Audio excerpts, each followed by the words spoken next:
PLC Podcast. How do I think in English? One of the big questions my students always ask me is, what do I do to think in English? First, we must understand what it would be like to think of another language. Thinking another language is the same as being able to communicate in it in a natural way. The question is how to get at this stage. Many students do not understand how this process works simply because they have not been properly oriented about it. However, it is not so complicated since everything goes through the acquisition of language. But what would this acquisition be? To better understand, let us make a simple analogy. Imagine then when we eat, we go through the digestive process. First, we need to eat, then do the digestion.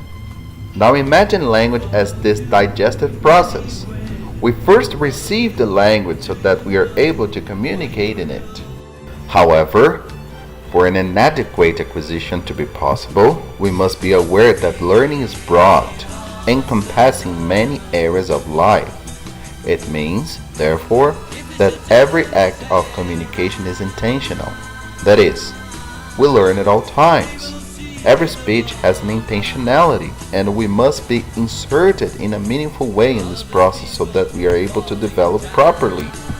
Therefore, the more interaction and immersion we have in the environment we are in, the more we tend to develop in that environment.